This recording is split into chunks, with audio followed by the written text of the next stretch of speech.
જય હિન્દ મિત્રો, હું બળભદ્રસિંહ ગોહેલ ભાવનગર ગુજરાતથી.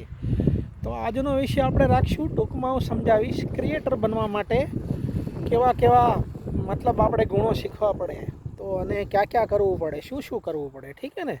તો ક્રિએટર બનવા માટે પહેલાં તો તમારો નિશ્ચય એમ હોવો જોઈએ કે મારે એક સારો એવો પ્રેસ રિપોર્ટર કે ક્રિએટર જેને કહેવાય છે, એક ફોટોગ્રાફર કે સારો એવો આપણે એક રિપોર્ટર બનવું છે.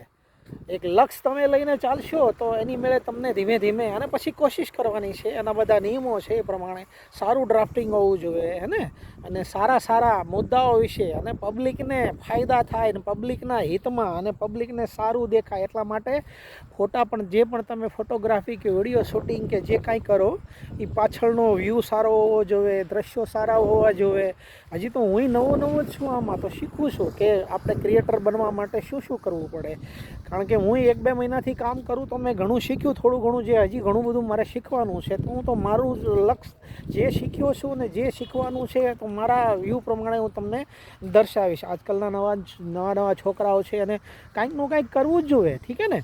ફાલતુ રખડવાથી અને સોબત ફેર કરવાથી કાંઈ નથી બોલતો. અત્યારે બહુ જેમ કે જો હું પોતે જ છું, આર્મી રિટાયર છું, 55-56 વર્ષ મારા છે, તો હજી આવું નાનું કાંઈક પણ આપણે શીખવાનું થાય તો હજી આરામથી હું કોશિશ કરું છું. ઠીક ને, શીખવાની. તો આદમી કોઈ ઘરડો નથી થતો કે જેમ કે બંદર હોય, વાંદરો હોય, ગુલાટ ખાવાનું ન ભૂલે. ગઢો થાય તો એ કન્ટિન્યુટી ગુલાટ તો એની આદત છે.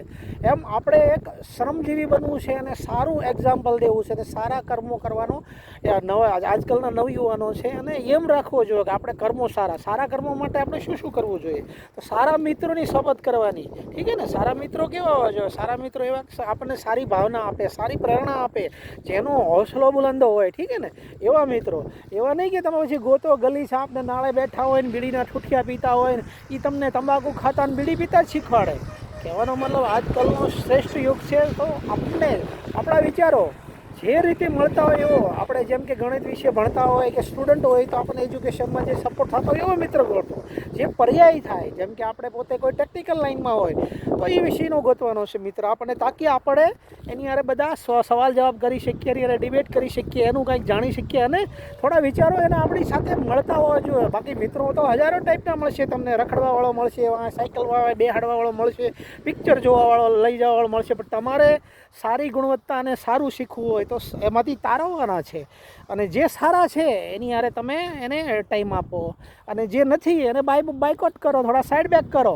એમ નહીં કે તમે એની હારે બાંધીને ઓલું કરો. બિલકુલ એને ફિલિંગ પણ ન થવી જોઈએ એવી રીતે સાઈડ બેક, એની હારે ઓછું બોલવાનું ને એવી રીતે કરી નાખો તો ઓટોમેટિક એ તમારાથી અલગ થઈ જાય છે. એમ તમારે સારા મિત્રો સારા કેળવવા પડશે ને સારા ગોતવા પડશે. તમારામાં પોતામાં શક્તિ હોવી જોઈએ.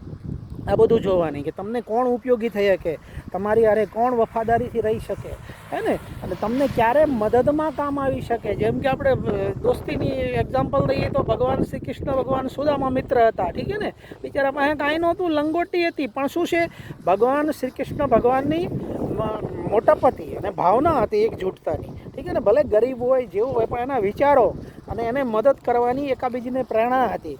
ગોળીઓ બધા સાથે રમતા તો ક્યારેક સુદામા ઓલું ચાવલ ને એવું લાવતા તો ખાતા ભગવાન શ્રી કૃષ્ણ ભગવાન એકબીજાને. એ વખતનો સમય હતો, મદદરૂપ થતા, ગાયો ચારતા, એકાબીજીને મદદ થતા, ગાયો ચરાવવા જતા, એકાબીજીની ગાયો વાળી આવતા, મૂકી આવતા. તો આ બધી એકાબીજી બંધુત્વતાનો પ્રેમ પણ ભગવાન શ્રી કૃષ્ણ ભગવાન આપણને સમજાવ્યો છે. એવી જ રીતે રામાયણ મહાભારત બધામાં કીધું જ છે આપણે કેવા મિત્રો ગોતવા જોઈએ, કેવા સારા પર્યાયી દોસ્તો ગોતવા જોઈએ, એના વિશે આપણે કઈ રીતે મહેનત કરવી જોઈએ. ઠીક છે ને.